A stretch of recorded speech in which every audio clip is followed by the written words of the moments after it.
cantar, cómo expresarte sin palabras. Que me muero si no estás, que el tiempo pasa y todo cambia. En Radiovisión presentamos el programa Más que un carpintero, un espacio de bendición donde compartiremos la palabra del Señor junto al hermano Cristian Castillo. Sean todos bienvenidos. Pues Él me curará. Muy buenas tardes, hermanos y amigos que nos acompañan nuevamente a través de Radiovisión 107.1. Sean todos bienvenidos a su programa Más que un carpintero. Cariñosamente y nuevamente su hermano Cristian Castillo. Gusto saludarles, gusto compartir con ustedes en esta tarde, noche ya. Un día bastante caluroso, pero también con bastante viento. Es típico de la zona que nos pronostica con ese vientecito que vienen buenos días para el futuro. Así que gracias a Dios por este hermoso clima que tuvimos hoy día, hermoso día. Y también por todo lo que Dios nos proveyó en este día en términos de su gracia, su benevolencia, su amor, su misericordia. Y que también en eso se mostraba también la provisión del Señor para cada uno de sus hijos. Así que gracias al Señor por este hermoso día que nos ha dado en esta hermosa ciudad de Villarrica, mi ciudad, adoptada ciudad. Para los que no saben, yo soy de Temuco, pero ya bastantes años, más de 23 años acá en Villarrica, me hacen ser parte de Villarrica ya. Así que gracias al Señor por ser parte de esta ciudad, parte de ustedes que también se conectan con la radio, se conectan con el programa, son parte del grupo Más que un carpintero y sobre todo también ahora que está a disposición también de cada uno de ustedes a través de YouTube, los mensajes de manera también disponible para usted que los pueda ver en cualquier momento. Así que gracias al Señor por todas estas bondades y muestras de misericordia que Él ha tenido para con nosotros, con el programa, con mi persona, con usted. Así es que, ¿qué más que decir que esto? Gracias, Señor. Gracias, Señor, porque Él es bueno y porque para siempre es su misericordia. Así que antes de comenzar vamos a orar, pedirle al Señor su hermosa bendición, su gran bendición y su presencia también que nos acompañe en esta noche. Sin duda que para mí ha sido un día bastante intenso en el trabajo, corriendo un poco también para poder estar con tiempo también con ustedes en esta noche, pero con una disposición de mi corazón también a no solamente compartir la palabra, sino que también a tener mi corazón y mis oídos también dispuestos a escuchar lo que Dios también me dice, porque hay cosas que uno puede decir, de las cosas que uno preparó para compartir, pero en medio de todo eso la Escritura nos dice que el Espíritu Santo también nos guía. Sería irresponsable hasta cierto punto no estar preparados para estas situaciones, para estas eventualidades que tenemos diariamente, donde podemos compartir la palabra con alguna persona o en este caso a través del programa como lo hago yo, de no tener que prepararnos. Y la verdad es que sería poco responsable o irresponsable dejarnos solamente a la aventura, lanzarlos a la aventura. Tal vez en ese sentido sería un poco arriesgado lanzarlos a la aventura en ese sentido cuando tenemos que hablar de las virtudes de aquel que nos llamó de las tinieblas a su luz admirable.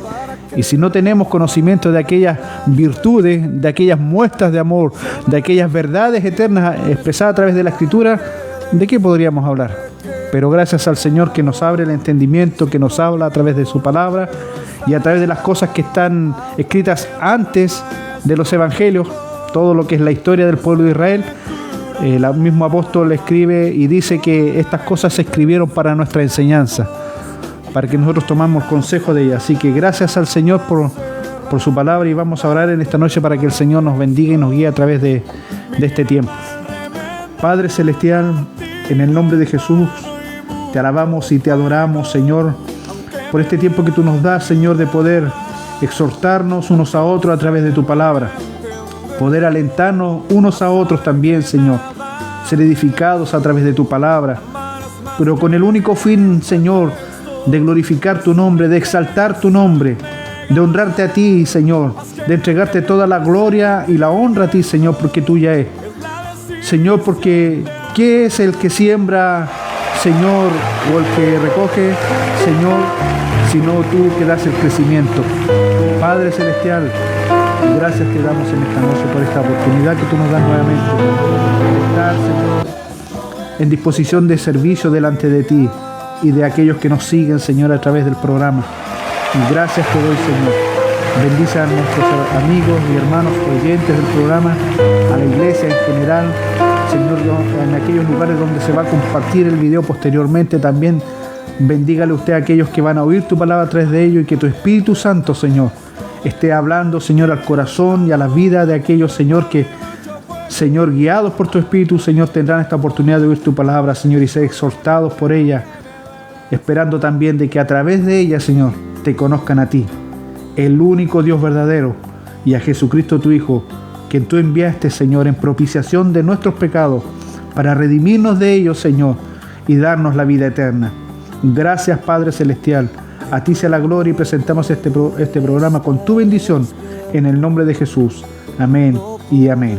Amén. Que el Señor nos bendiga, hermanos. Gracias nuevamente por acompañarnos. Vamos a escuchar una hermosa alabanza, una hermosa canción que sin duda nos va a invitar a reflexionar también. Así que vamos a escuchar esta hermosa canción y continuamos posteriormente.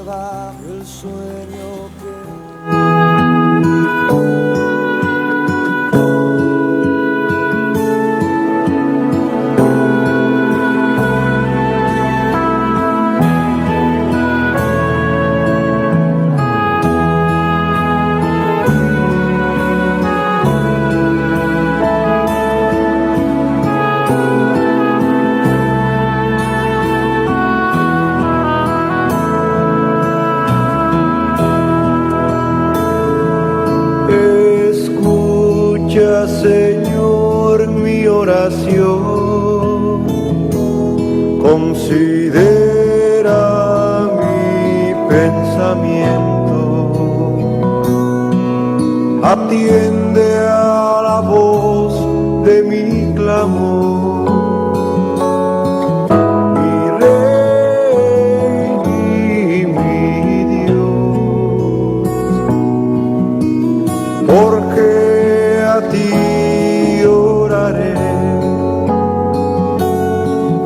oirás mi voz de mañana, oh Dios, de mañana me presentaré ante ti, esperaré.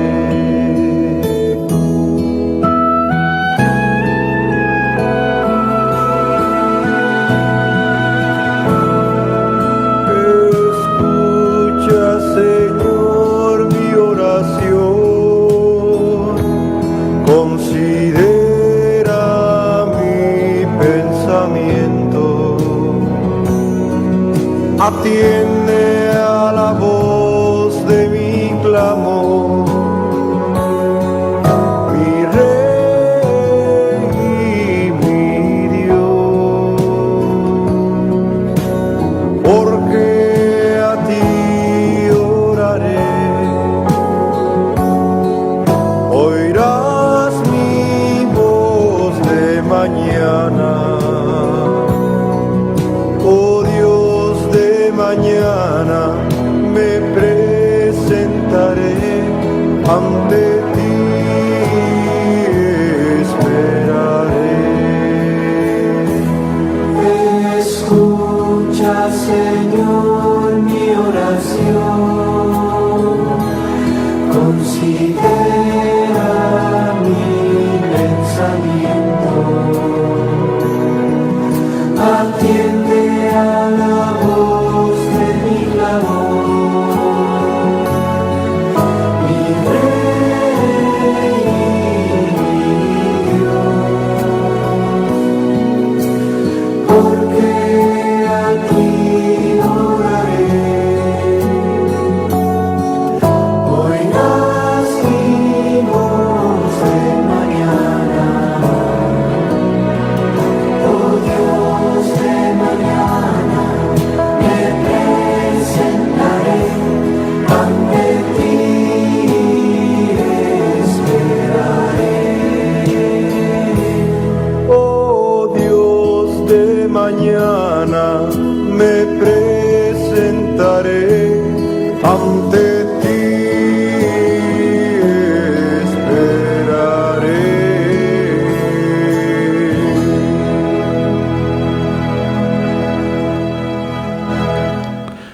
Bien, mis hermanos, después de esta hermosa canción, esta hermosa alabanza que nos insta a buscar el rostro del Señor a través de nuestra oración, de esa oración privada que en verdad siempre hace falta, hermanos, siempre hace falta. Cuando hay momentos complejos a los cuales nos enfrentamos, cuando hay situaciones que requieren una salida sabia, necesitamos la dirección del Señor. Y qué mejor que a través de la oración poder pedirle al Señor que pueda guiar nuestros pasos, que nos guíe las decisiones que hemos de tomar, sobre todo estas decisiones que en ellas también se glorifique su nombre. Y es por eso que necesitamos que Dios a través de este tiempo no solamente nos oiga y nos responda, que es tal vez el sentido original por lo cual oramos, pero principalmente, y esto es lo que yo quiero que pueda quedar marcado en su corazón también y en su mente, que cuando oramos también estamos adorando al Señor, no solamente para pedirle, no solamente para desahogarnos cuando nos sentimos afligidos, no solamente cuando nos sentimos que estamos perdidos y necesitamos dirección, también ese tiempo es para pedirle al Señor que nos permita entrar al lugar santísimo de su presencia a través de nuestra adoración, de esa adoración privada que solo Él y usted pueden experimentar en ese momento, usted adorándole y Él recibiendo la adoración de parte suya. Es por eso que sin duda que ese tiempo en lo secreto, en lo privado, cerrada la puerta detrás de usted, sin duda que es una oportunidad hermosa que como hijos de Dios tenemos. No la tiene cualquier persona, no la tiene cualquier individuo, solo los hijos de Dios, que saben que en lo secreto, su Padre que ve en lo secreto, que oye en lo secreto, en el momento oportuno, sabrá recompensar en público. Mis hermanos, que Dios nos bendiga a través de ellos. Quiero hacer un poco una réplica respecto de una publicación que hoy compartí en el grupo Más que un Carpintero, básicamente por un video que me llegó a mi teléfono. Inicialmente durante el día no sabía de dónde venía ese video, pero ya poco antes de entrar a la radio pude darme cuenta de dónde venía este video y quién me lo había enviado. La verdad es que cuando vi el video me llamó bastante la atención porque era muy evidente lo que ese video estaba mostrando. Y era literalmente que en una sala de un jardín infantil, desconozco la ciudad o el jardín infantil que haya sido, las tías o las cuidadoras o educadoras de ese jardín infantil estaban representando una ceremonia matrimonial. Y curiosamente la ceremonia matrimonial tenía varias características muy singulares. Y eso es lo que llama la atención. Y quiero hacerlo replicar en esta tarde porque sin duda que me indignó bastante. Bastante, incluso creo que esto escapa un poco del control incluso de los padres que tal vez ignoran estas cosas que puedan estar sucediendo en los jardines infantiles o en los colegios de las primeras edades de los niños que van a estudiar. Curiosamente, esta representación que estaban haciendo las educadoras, principalmente la que llevaba la ceremonia en sí, era una profesora o tía que estaba disfrazada como sacerdote o oficiaba como sacerdote, mientras que un niño llevaba de la mano a una niña que aparentaba ser la novia en un matrimonio y otro niño llevaba a otra niña que mostraba, evidenciaba más bien dicho, que ella iba a ser el novio, entre comillas, representando en este caso que los dos padres, los dos niños que llevaban a los novios en este caso eran dos niñas. La verdad es que representar esta escena en una sala de jardín infantil parece algo inocente entre niños, pero sin duda mi crítica en este sentido sí es: ¿acaso esto no es una especie de adoctrinamiento infantil para considerar estas situaciones como normales cuando en realidad son contra natura? Mostrarles o enseñarles a los niños que un juego como el matrimonio entre mujeres es normal, que es natural, Eso escapa realmente de toda lógica. La verdad es que a mí me molestó, y para quienes no sabían esto, de mi parte por lo menos, creo que estas cosas son no solamente indignantes desde el punto de vista moral, sino también desde el punto de vista bíblico que tenemos nosotros, los hijos de Dios. Desde ahí comienza nuestra mirada moral de las cosas de la vida, la Biblia. Porque si no existiera esta regla moral de vida dada primeramente por Dios, por la santidad de Dios, tal vez a nosotros también no nos parecería malo esto, pero sin duda desde la perspectiva y la mirada de Dios, que personas adultas que van a la universidad o a un instituto, y reconozco sinceramente que los liceos no enseñan esto a las educadoras, a las asistentes de párvulo. Y estoy seguro que los institutos profesionales tampoco enseñan a estas mujeres, a estas educadoras, a que tomen esta línea ideológica para educar a los niños o cuidar a los niños. Por eso representar a través de esta forma tal vez infantil de que el matrimonio entre dos niñas es común y es normal, me parece muy mal, muy mala forma de hacer alguna especie de enseñanza didáctica, muy malo. No sé cuál era la intención de esta representación. Y curiosamente, aunque ellas se casaban, hacían la ceremonia de casamiento, y esta profesora, esta educadora, oficiaba como sacerdote o como ministro, en este caso, del matrimonio, no debo dejar de lado también el papel que jugaban los niños, que eran como los padres de estos novios, dos niños, como atribuyendo también de que es curioso, hermano, pero como que ellas vinieran de un matrimonio lésbico o homosexual, y ellas como un matrimonio lésbico. Eso es lo que estaba mostrando el video. Usted lo puede ver en mis redes sociales, en la página principalmente del grupo Más que un Carpintero, y podrá darse cuenta. Replico esto básicamente porque creo que esto es algo a lo cual nos estamos enfrentando y a lo cual nosotros debemos poner atención como hijos de Dios, acerca de la educación de nuestros hijos, de nuestros nietos. Gracias a Dios mis hijos ya son grandes, son prácticamente adultos, pero sí tengo nietos. De mi hijo mayor, que ya tiene 29 años, tengo dos nietos, una niña y un niño, y que sí, ellos tienen que vivir la experiencia de los jardines infantiles. Y tal vez en la situación que tiene mi hijo como padre, tal vez no puede controlar en gran medida lo que le puedan impartir como enseñanza o educación a su hija y a su hijo en los jardines infantiles.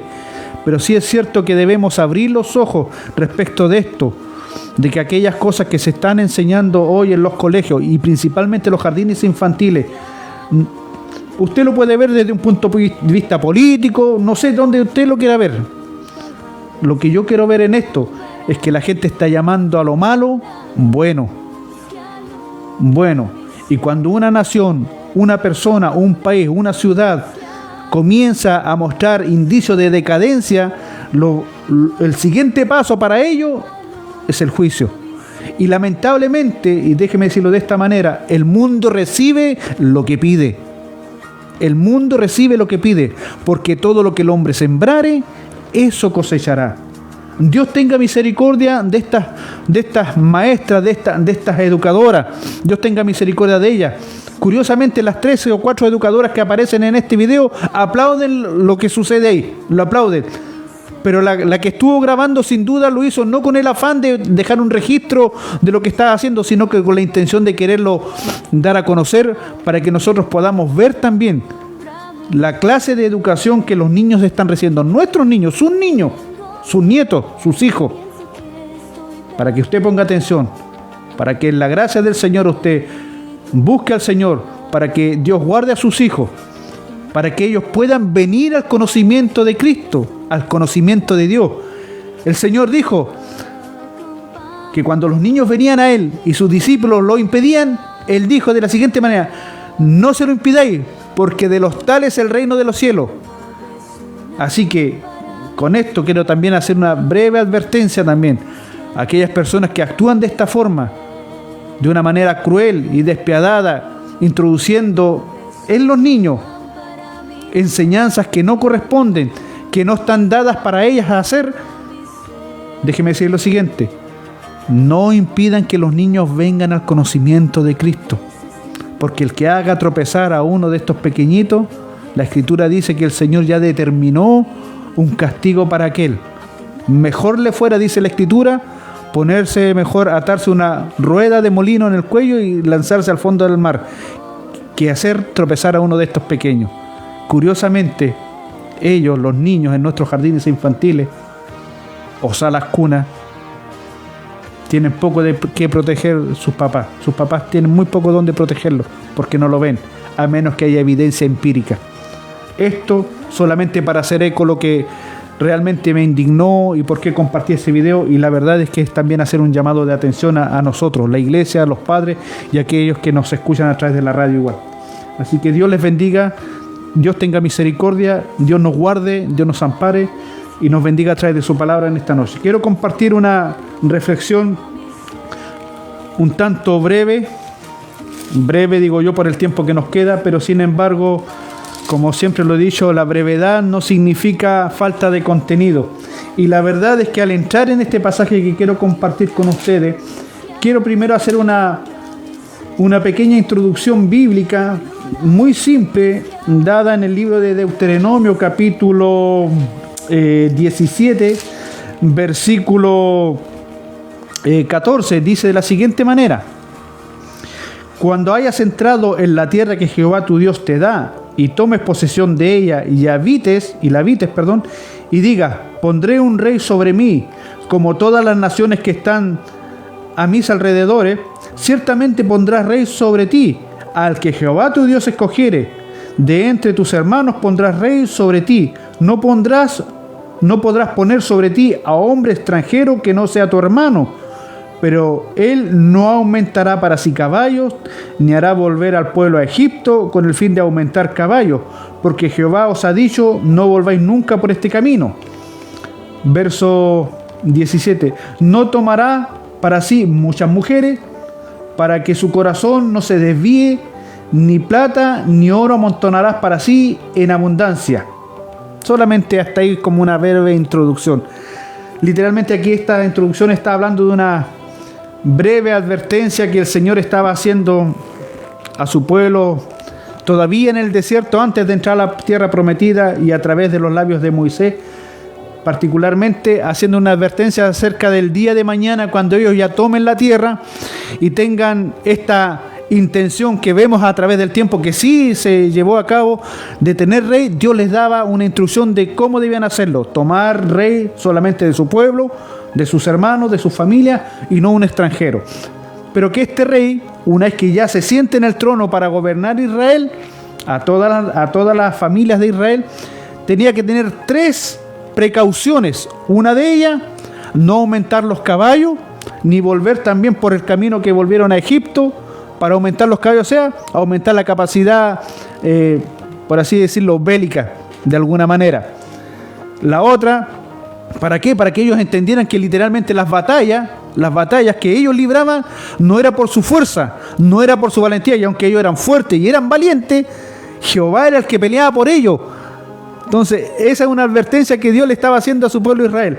La segunda advertencia que le estaba haciendo era que no aumentaran mucho su oro o su plata. ¿Para qué? Literalmente para que no se enriquecieran a costas del pueblo. Parece muy, muy contemporáneo eso, pero este es el contexto del pueblo de Israel. Y la tercera cosa, que no debían tomar muchas mujeres, o principalmente no más de una mujer, por supuesto. ¿Por qué? Porque cuando este rey que se siente en el trono para gobernar a Israel tenga esta autoridad, tenga esta libertad, tenga esta soberanía sobre su pueblo, sin duda que el desear más mujeres para sí, estas mujeres no solamente iban a corromper su vida moral, sino que también estas mujeres iban también a corromper su vida espiritual. Literalmente dice el pasaje que ellas desviarán el corazón de este rey. Con estas advertencias, el pueblo de Israel, hasta el periodo que ellos llegaron a tener rey, pasó mucha agua bajo el puente. Literalmente mucha agua. Pero vemos que en el libro de Samuel, segunda de Samuel, nos vamos a encontrar con una historia muy conocida. Y esta es la historia del rey David y de Betsabé. Tal vez una historia que para algunos humanistas o tal vez algunas personas autocríticas del contexto bíblico podrían decir, es que Betsabé tal vez quería lucirse y sacar ventaja de su posición como tal vez crecer, no sé, salir de la situación económica que tenía o aspiraba para a lo mejor tener una relación más segura con el rey de Israel. La verdad es que eso, la Biblia no dice nada de eso. La Escritura no da indicios siquiera de alguna intencionalidad de Betsabé de querer tal vez estar delante de los ojos del rey, en este caso David, para involucrarse con él. No hay ninguna artimaña, no hay nada que diga que Betsabé tenía una intencionalidad, una segunda intención o una mala intención de hacer caer al rey en este sentido, de que David pecara contra ella y pasara lo que pasó posteriormente en la vida de David y de Betsabé, y por supuesto también lo que sucedió con el esposo de Betsabé. Una historia muy conocida para nosotros los creyentes, tal vez una de las historias, tal vez podría decirse, trágicas de la Biblia. Porque curiosamente, a pesar de David ser un hombre conforme al corazón de Dios, que tuvo que esperar mucho tiempo desde su infancia o de su juventud, por lo menos, para llegar a ser rey, pasó mucho tiempo, vivir también la persecución del rey de aquel entonces que era Saúl, a causa de los celos y por el solo hecho también de que él no obedeció a la voz de Dios, el mandato de Dios. Dios también lo desechó del reinado de su pueblo. Literalmente el celo de Saúl era solamente destruir a David. Por supuesto que David, al sentarse en el trono, no se sentó en el trono sobre Israel por una mala vía, ni tampoco por una intencionalidad de él o por intenciones de la gente, como pasó al principio con Saúl. Literalmente David se sentó en el trono de Israel como rey por mandato de Dios, porque Dios lo escogió. Y curiosamente, la historia de David y Betsabé comienza de la siguiente manera. Capítulo 11. Aconteció al año siguiente, en el tiempo en que salen los reyes a la guerra, que David envió a Joab y con él a sus siervos y a todo Israel, y destruyeron a los amonitas y sitiaron Rabá. Pero David se quedó en Jerusalén. Y sucedió un día, al caer la tarde, que se levantó David de su lecho y se paseaba sobre el terrado de la casa real, y vio desde el terrado a una mujer que se estaba bañando, la cual era muy hermosa. Envió David a preguntar por ella, por aquella mujer, y le dijeron: aquella es Betsabé, hija de Eliam, mujer de Urías Eteo. Y envió David mensajeros y la tomó y vino a él, y él durmió con ella. Y luego ella se purificó de su inmundicia y se volvió a su casa. Y concibió la mujer y le envió a hacérselo saber a David, diciendo: estoy encinta. Entonces David envió a decir a Joab: envíame Urías Eteo, y Joab le envió a Urías a David. La verdad es que poder leer todo el pasaje es solamente replicar lo que la gran mayoría ya sabe de esta historia.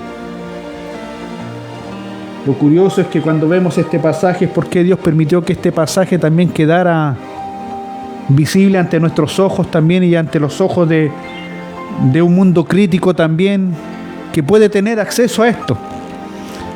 De un mundo que literalmente no solamente cuestiona la existencia de nuestro Señor Jesucristo, sino que también cuestiona también nuestra fe. Principalmente, ¿por qué? Porque no quisieron tener en cuenta a Dios, principalmente por eso. Pero ¿por qué Dios permitió que esta historia, triste por lo demás, y digo triste porque, aunque es una historia conocida, una historia que sabemos cómo se dan en su cronología, cómo David, siendo un hombre conforme al corazón de Dios, ¿por qué Dios permitió? Y digámoslo de esta manera, ¿por qué Dios permitió que esto quedara estampado aquí? Literalmente podría decirse de una manera muy simple: la santidad y la justicia de Dios no le permiten esconder ni tapar el pecado de nadie, porque Dios es santo. Y aunque Dios tiene propósitos con el hombre y que a través del hombre también estos puedan conocerle y conocer de quién es Dios, también Dios no va a encubrir el pecado del hombre. A pesar de que Dios llama al hombre a una comunión, que Dios llama al hombre a tener una relación santa con Él, una relación de manera genuina, pura,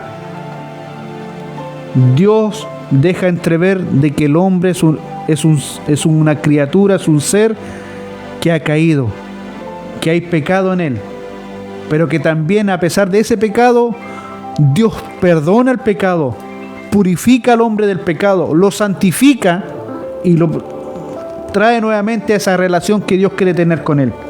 Curiosamente, esta historia tiene varios matices, no solamente matices desde el punto de vista histórico, sino que también tiene un matiz literalmente trágico por cómo se da la situación y principalmente porque hay víctimas literalmente que podría decírselo como un daño colateral del pecado de David.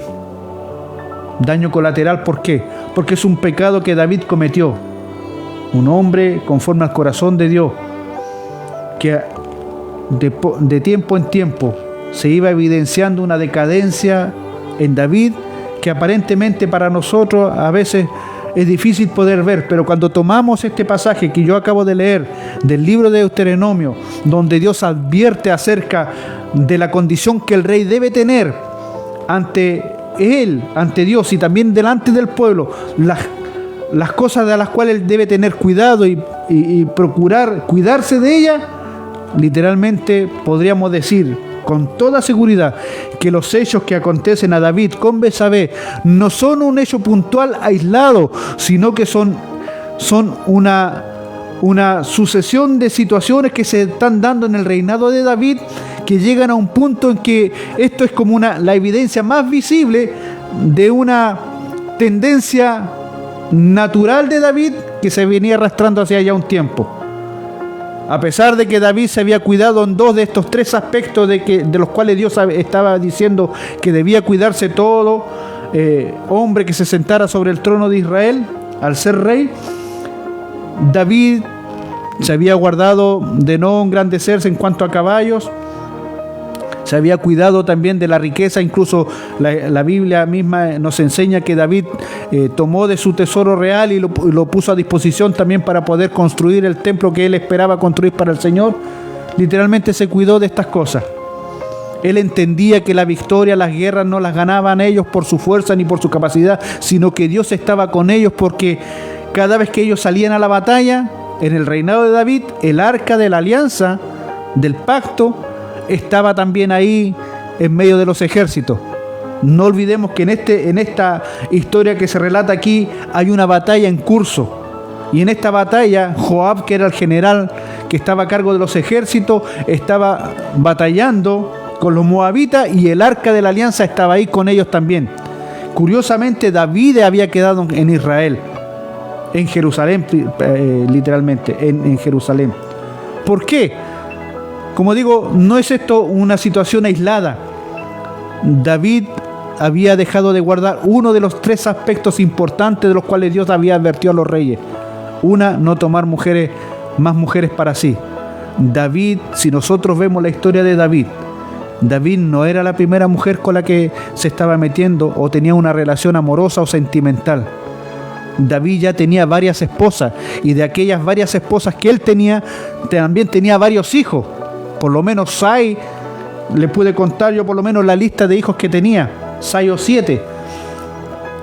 Y medios hermanos también. ¿Por qué? Porque eran hijos literalmente de él, pero con distintas mujeres, así que todos eran medio hermanos. No olvidemos que hay una triste historia entre uno de sus hijos con una media hermana que era Tamar, donde este medio hermano abusa de su hermana y lamentablemente vemos la trágica historia como también quedó la vergüenza al descubierto en la familia de David.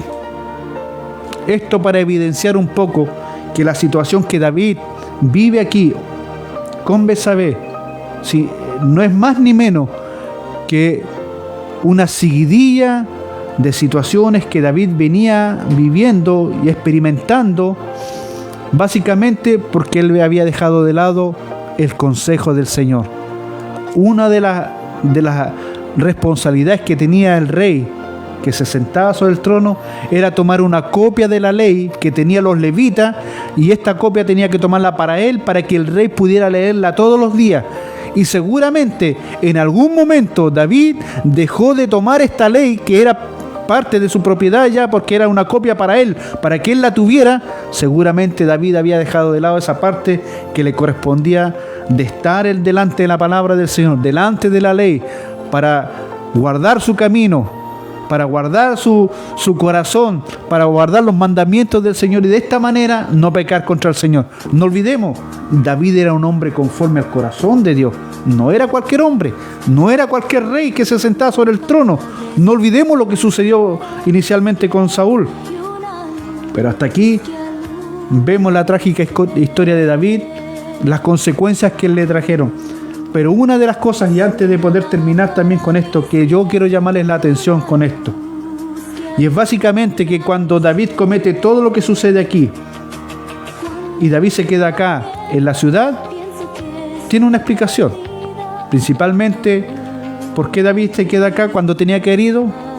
Bueno, a cabo de un año, cuando hay tiempos de invierno, las tropas vuelven a la ciudad o descansan, y después de invierno nuevamente retoman las batallas, y David en esta oportunidad, claro, en vez de ir a la batalla, se quedó. Esto ya viene contando una historia anteriormente, particularmente con el rey de Moab, donde David quiso mostrar misericordia porque el rey de los moabitas había muerto, y David, para consolar a su hijo, le envió mensajeros para consolarle, pero el hijo de Naas, Anum, en vez de recibir a los mensajeros de David como consoladores, pensaron que eran espías, los avergonzó, y esto trajo consigo una guerra que después vemos el trágico fin de que los amonitas fueron literalmente derrotados por Joab y también por David. Todo lo que sucede aquí, a pesar de que David toma a Betsabé como mujer, mata a Urías, esposo de Betsabé. Varias preguntas quedan dando vueltas. ¿Acaso Joab en algún momento no habrá cuestionado la carta que envió David diciéndole que pusiera a Urías en el lugar más recio de la batalla? No lo sabemos.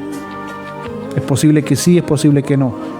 Pero al final, cuando la ciudad de los moabitas ya es sitiada y pasa todo lo que sucede, Joab muere, Urías muere. David va por medio de un mensajero que le envía a Joab y toma la ciudad, y David se corona como el que toma la ciudad. Pero pasa algo en esta historia que nosotros debemos poner atención. Sabemos lo que pasó, pero a lo cual los quiero guiar es a las cosas que debemos tener en consideración cuando situaciones en nuestra vida espiritual nosotros comenzamos a dejar de lado. Cuando comenzamos a dejar de lado la Escritura, a la cual hacemos bien estar atentos, dice ella misma, porque ella es una lumbrera y lámpara a nuestro camino. Cuando nosotros dejamos de tener la palabra para guiar nuestros pasos, cuando nosotros dejamos a Dios de lado para tomar decisiones independientes, cuando dejamos el consejo de los sabios y tomamos decisiones individuales, cuando tomamos el consejo no de los pastores o de nuestros líderes, y literalmente nos tomamos la libertad, por decirlo de alguna manera, de hacer cosas que no corresponden. David llega a un momento en que dijo: ya, Urías murió, Betsabé la traigo de vuelta después de su luto. Pensaban que todo aquí no había pasado nada, pero curiosamente en el capítulo 12 se da una situación que es la que marca esta trágica historia de David, no solamente en su relación extramatrimonial y de adulterio con Betsabé, sino del homicidio de Urías.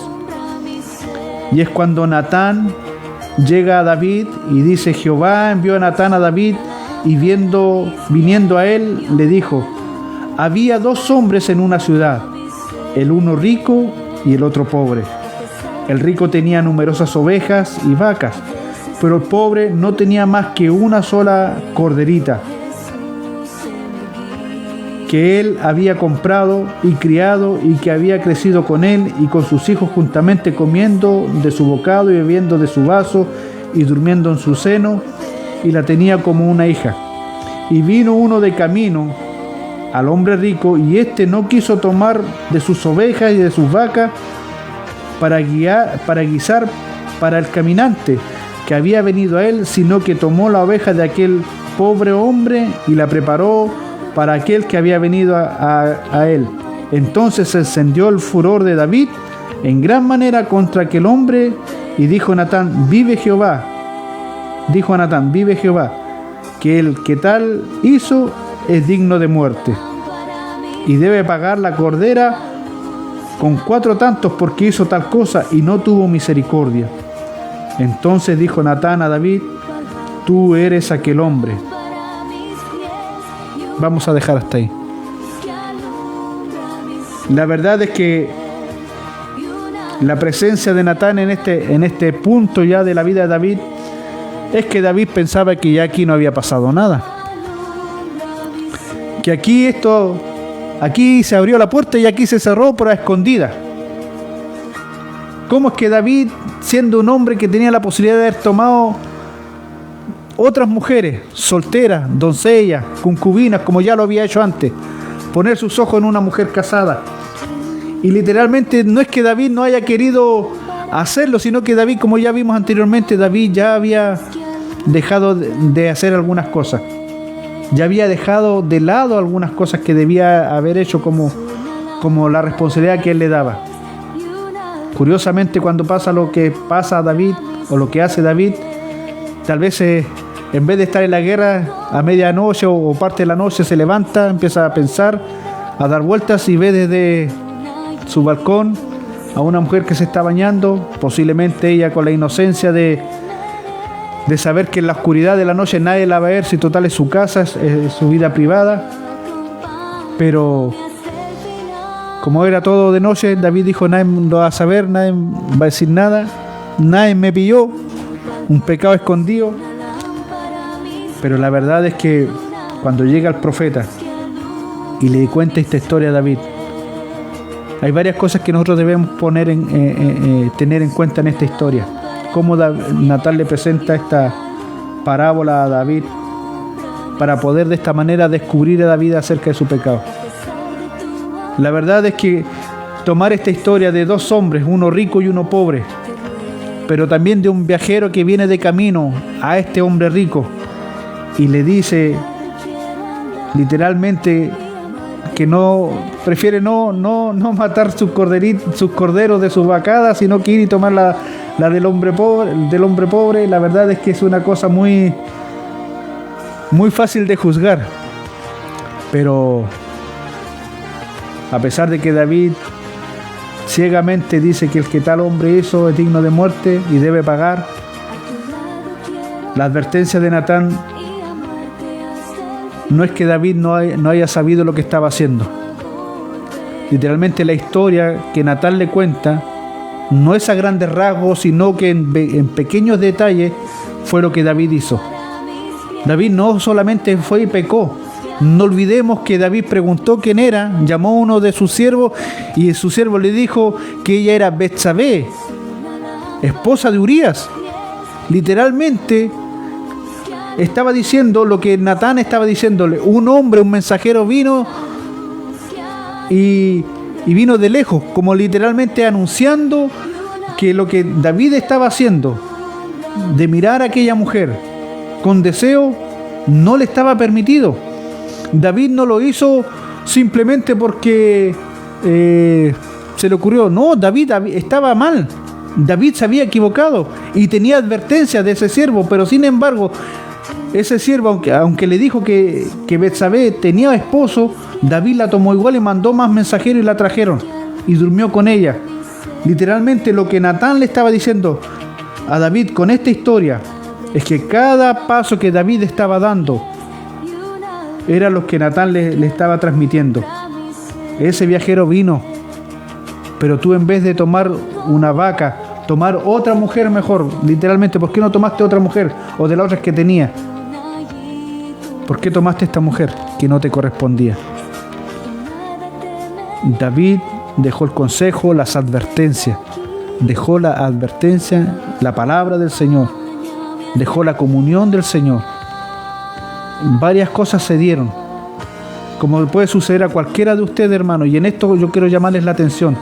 Cuando ustedes estén experimentando situaciones que no deben experimentar, principalmente dejar de lado la Escritura, dejar de lado la comunión con el Señor, dejar de hacer lo que tiene que hacer. David tenía que estar en la batalla, David debía estar ahí con sus generales, sitiar la ciudad, estar ahí. Pero cuando un hombre como usted, como yo, dejamos de hacer nuestras responsabilidades que tenemos delante de la gente, delante de Dios principalmente, como siervos de Dios, como hijos de Dios, como ministros de Dios, como predicadores, como pastores, como ancianos, cuando dejamos de lado nuestras prioridades, nuestras obligaciones delante de Dios, estas obligaciones que nosotros dejamos de lado, las vamos cubriendo con otras cosas, con cosas de la carne.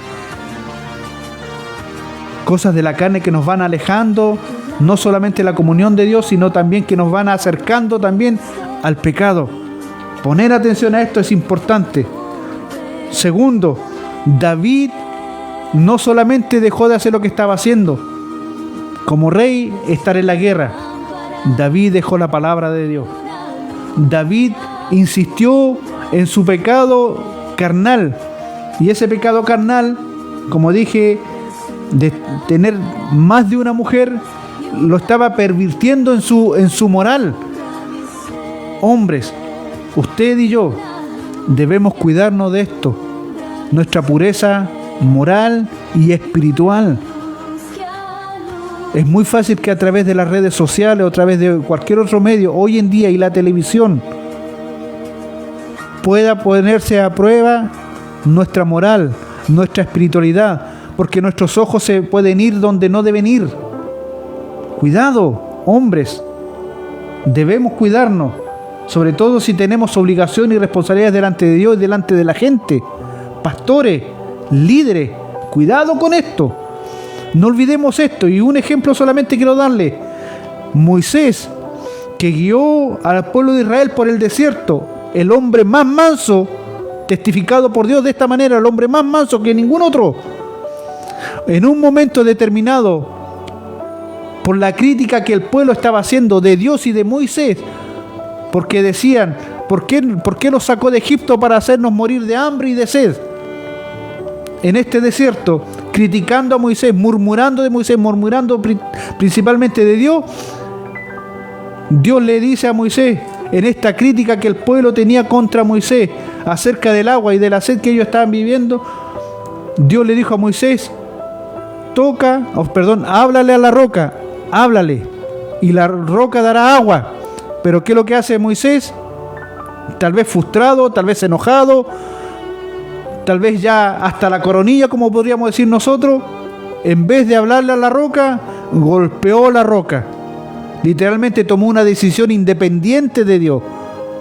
A causa de la circunstancia, a causa de la presión, no importa. Las circunstancias y la presión puede venir a nuestra vida. La crítica de la gente, lo que dice la gente de nosotros.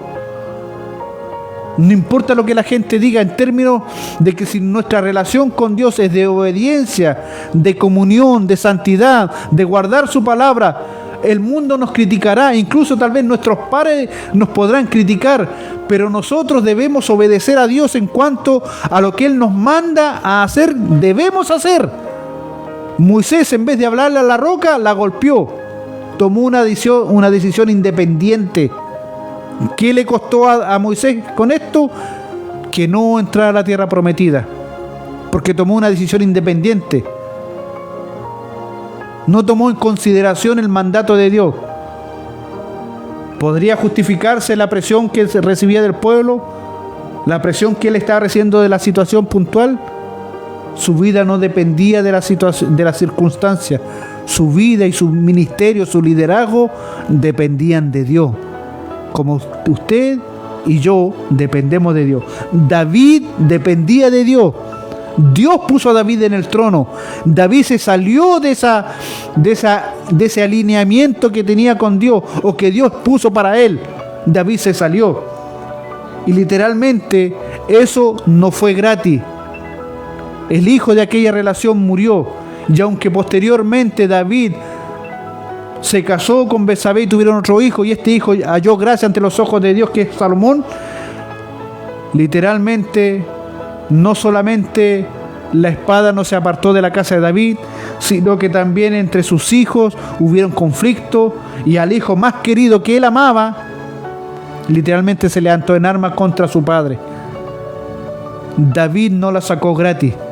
Ningún hombre, ningún ministro de Dios que se aparte de la relación con Dios, que se aparte de no obedecer más a Dios, de no poner a Dios en primer lugar, de no poner la palabra de Dios en primer lugar, el ministerio que Dios le ha dado a este hombre, dejarlo de lado por saciar sus propios deseos naturales y carnales, a causa del deseo de los ojos, la vanagloria de la vida, como dice el apóstol. Esto no proviene del Padre, sino del mundo, y el mundo y sus deseos pasan, pero el que hace la voluntad de Dios permanece para siempre. David se arrepintió, sí, lo vemos en esta historia, se arrepintió. Vemos el Salmo 51, sus lágrimas fueron su pan de día y de noche. Dios vio su corazón, Dios vio que se arrepintió. Y si usted ha caído, si usted ha pecado, como yo he pecado, pero si no hemos arrepentido, como yo me he arrepentido, y si usted se ha arrepentido, la misericordia viene porque es otorgada de parte de Dios. Pero ahora, esto es una advertencia, porque si las cosas que destruyo, las mismas vuelvo a edificar, transgresor me hago, dice la Biblia. Y esto es un llamado de atención para mí, es un llamado de atención para usted, un llamado de atención para todos quienes somos llamados a servir delante del Señor como voceros de Dios, poder decirlo de esta manera, como ministros de Dios, pastores, evangelistas, maestros, ministros, no importa el nombre que le dé, ancianos, diáconos. El oficio que usted esté obrando en beneficio de la iglesia y de la obra de Cristo, si usted se aparta de estos alineamientos, sufrirá las consecuencias. Lo que el hombre siembra, cosecha. Si usted se arrepiente y pide perdón, Dios es fiel y justo para perdonarnos y limpiarnos de toda maldad, dice la Escritura. Pero debemos estar atentos a su palabra, debemos estar atentos a sus mandamientos, debemos estar atentos a no deslizarnos. Que cuando vemos estos llamados de atención, como este siervo que le dijo a David, pero si esta es Betsabé, esposa de Urías, David tenía que haber hecho caso a esa advertencia que este siervo le estaba haciendo a David. David no lo hizo. David, en vez de ir a la guerra, se quedó en la casa. Tenía que ir a la guerra. Pastores, ministros que tienen que ir y predicar, háganlo. Hermanos que son encargados de obra, no digan nada que vaya otro, usted vaya. Usted que ha recibido una responsabilidad de visitar una iglesia determinada, días determinados, en tiempo determinado, no lo deje de hacer. Porque si usted deja de hacer, puede estar abriendo la puerta a una intencionalidad del enemigo o de su propia carne para fallarle a Dios, para pecar, y literalmente que su pecado no solamente sea castigado, sino que esto ponga en evidencia que usted le falló a Dios. ¿Sabe por qué? Porque dice así en el mismo capítulo 12, en el versículo 13, el versículo 14, mas por cuanto con este asunto hiciste blasfemar a los enemigos de Jehová, el hijo que te ha nacido ciertamente morirá. Natán dijo una verdad a David: por lo que tú hiciste, los demás que están a tu alrededor, las naciones extranjeras, el mundo blasfema contra Dios, pero además ese hijo morirá. Hermanos y amigos, que tenemos responsabilidades. Cuando pecamos, en lo secreto, en lo oculto, arrepiéntase, rápido, corra a las plantas del Señor, humíllese, pida perdón. Pero el que encubre sus pecados no prosperará, dice la Escritura. Mas el que confiesa y se aparta alcanza misericordia. ¿Sabe por qué? Porque David pasó mucho tiempo para que Natán llegara hasta este momento y lo hiciera ver el pecado que éste había cometido. David pensó que había pasado piola, como decimos en el buen chileno. No es así. Delante del Señor no pasamos piola. Si nuestro pecado, que nosotros creemos que nadie lo ve, Dios sí lo ve. Y lo curioso de esto es que ese pecado salió a la luz no solo ante los ojos de Dios, sino ante los ojos de la gente del alrededor. ¿Por qué? Porque Natán le dice a David: por cuanto con este asunto hiciste blasfemar a los enemigos de Jehová. El mundo habla, y es evangélico, y dice que es pastor, y dice que es cristiano. Miren, ve, así dice la gente. Mire el hermanito. Esos son los calificativos que tiene la gente de un cristiano cuando éste ha pecado, y ese pecado se evidencia. Ahora, ¿debemos guardarnos de pecar para que la gente no hable mal de nosotros? No por eso, sino porque Dios es santo, y esa santidad también Dios ha puesto de su santidad en nosotros por medio de la santificación que ha obrado en nosotros a través de la obra de nuestro Señor Jesucristo. La diferencia entre las demás religiones y el cristianismo es una sola.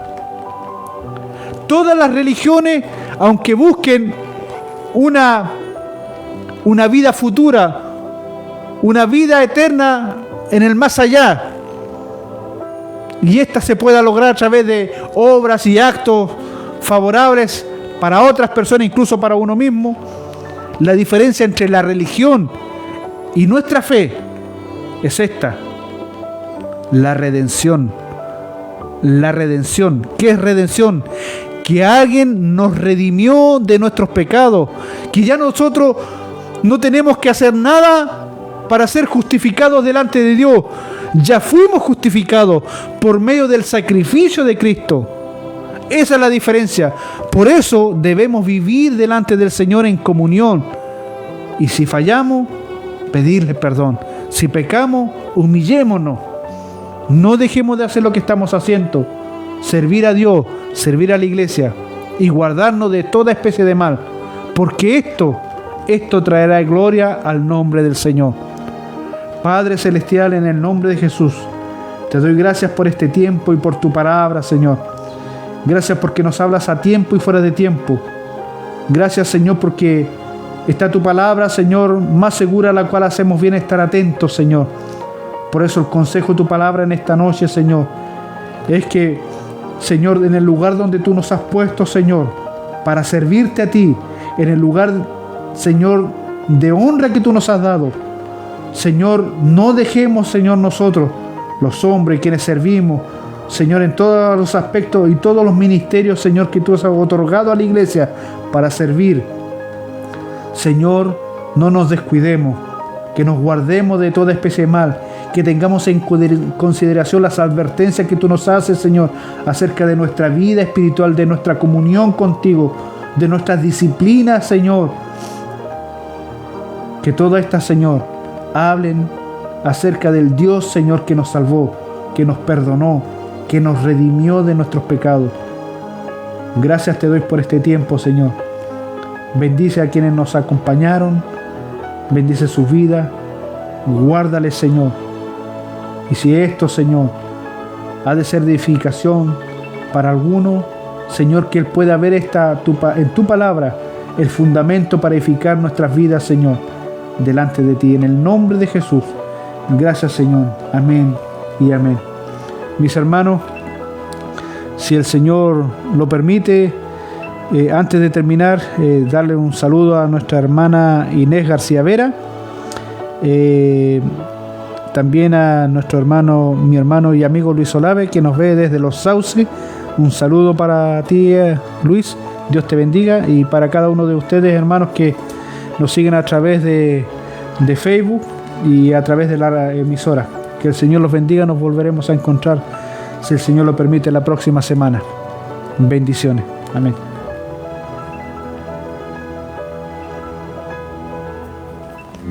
En Radiovisión hemos presentado el programa Más que un carpintero. Nos reencontramos el próximo viernes en una nueva edición de Más que un carpintero. Buenas noches. Pues Él me